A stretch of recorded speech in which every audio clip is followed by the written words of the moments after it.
Bom dia, jovens. Aqui para fazer mais um vídeo. Nós estamos terminando aquela parte de limites, vamos logo entrar na semana que vem em derivadas. Eu quero fazer uns vídeos adicionais para ajudar no entendimento de alguma coisa que não ficou bem legal. Mas aqui eu quero dar uma técnica para esboçar gráfico, que eu digo que fui eu que inventei, né? Não, mas na verdade eu nunca vi ninguém fazer esboço de gráfico dessa forma. Se você tiver, por exemplo, uma função desse tipo, um número fixo aqui, sobre uma outra função, então os pontos que a função f vai atingir são o inverso do que a outra função vai atingir. Bom, para mostrar a técnica, eu escolhi essa função que é a inverso do x, porque vocês já conhecem o gráfico, sabe que vai ser aquela hipérbole, a hipérbole por excelência, né? A gente já viu várias vezes em sala de aula, a gente até toma como referência para cálculos de limites e outras coisas, mas para ensinar a técnica eu achei que essa função está bem adequada. Depois eu vou fazer um exemplo mais complicado, digamos assim, tá bom? Para você fazer um exercíciozinho melhor. Mas como é a técnica? Ora, você tem f de x igual a 1 sobre x. Então, a sua função, você vai se fixar primeiro nessa função do denominador. Porque se você conhecer as imagens dessa função, é só você olhar para o inverso depois para fazer o gráfico da f, né? Então, a função do denominador é g de x igual a x, que é a função identidade. O gráfico você conhece muito bem, é a bissetriz dos quadrantes ímpares, né? Então, a função f de x pode ser escrita como 1 sobre g de x, né? Tá bom? Aqui, evidentemente, no domínio da f, você não tem, o x tem que ser diferente de zero, né? Tá certo? O domínio da f aqui são todos os números reais, tais que x diferente de zero. Tá bom? Já para o g você vai ter imagem, a imagem do zero é zero, né?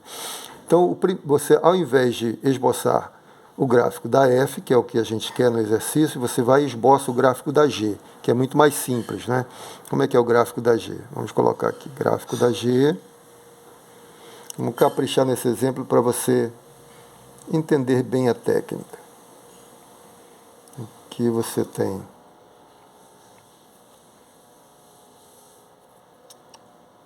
o gráfico da g.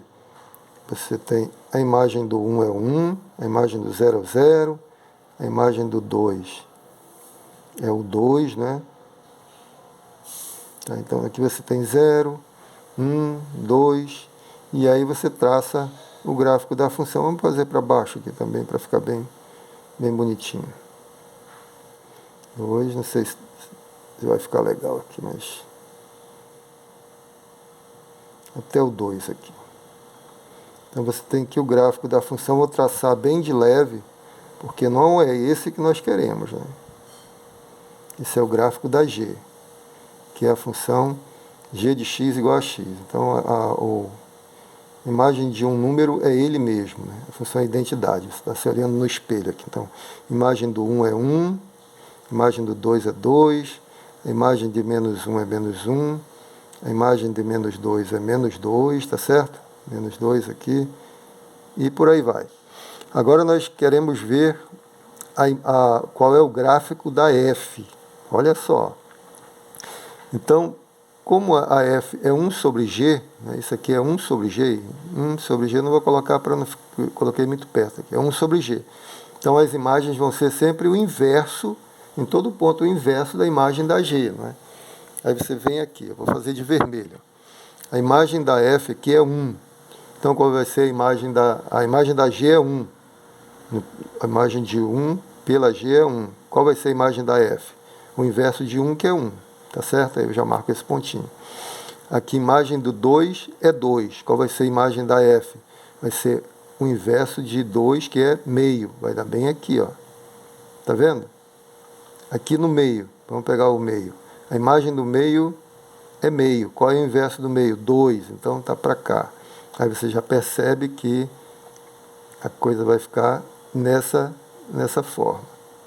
E outro detalhe interessante, já viu aqui um ramo da hipérbole se desenhando, se configurando, né? aquele raminho da hipérbole.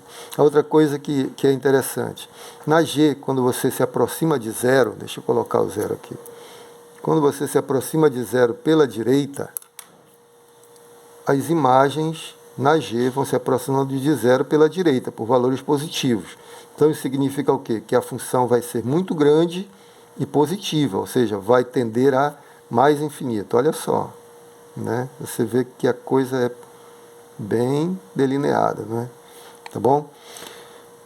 E quando você tende a...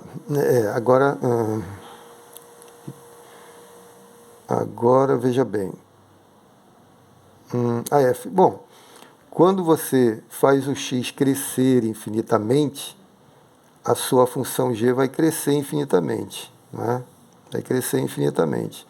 Significa que a f vai decrescer infinitamente, vai se aproximar de zero. Tá bom? Quando a g tende a mais infinito, a f tende a zero. É aquele limite quando o x tende a mais infinito, né? Agora, para o outro quadrante, a mesma coisa, né? Aí você já pode fazer mais rápido. Inversa de menos 1, 1 dividido por menos 1 dá menos 1. Inversa de menos 2, que é esse camarada aqui, vai ser menos meio. Aqui no meio, a inversa de menos meio vai ser menos 2 para cá. Aí você já tem aqui delineada o outro ramo da sua hipérbole, tá certo? Aí, de novo, quando a g se aproxima de zero, você vai para zero pela esquerda. Então, aqui o inverso vai para menos infinito, né? Vai ser muito grande, só que negativo. Quando você faz a g decrescer infinitamente, a sua função vermelha, que é a f, vai para zero também, né? Vai para zero, do mesmo jeito que acontecia lá em cima. Quando você tem um denominador muito grande, a função se aproxima de zero. Então está aí o gráfico da f, né? Isso aqui é a f, vou escrever em vermelho. O gráfico da f está em vermelho, o gráfico da g é a tradicional bissetriz dos quadrantes ímpares, a f, aquela hipérbole, tá bom? Então, o que eu queria contar era essa técnica. Você olhando para a função do denominador, você pode esboçar o gráfico da sua função, né? Porque as imagens vão ser todas a inversa, né? Você vai pegar as inversas. O domínio da f, x0, claro, não vai ter imagem zero, você vai ter aqui uma assíntota, né? Deixa eu completar. X igual a zero é a assíntota vertical a essa curva, né? A curva vermelha, tá? Estou me referindo a f. E aqui a função nunca vai atingir o zero também. Então, y igual a zero se aproxima infinitamente de zero, é tão próximo de zero quanto você queira, tanto por baixo como por cima. Então, y igual a zero é a assíntota horizontal. Nós já falamos na aula o significado disso num problema prático, né? Então, muito bem. Você desculpa. Você aqui pode determinar o domínio. O zero está fora do domínio, não atinge ninguém. A imagem, o zero está fora da imagem. Também a imagem você poderia escrever aqui, né? Imagem da f são todos os pontos, são todos os números reais diferentes de zero, tá bom? Então, eu acho que creio que deu para entender. No próximo vídeo vamos fazer um exemplo um pouco mais difícil, digamos assim, entre aspas, tá bom? Grande abraço, fique com Deus, até o próximo.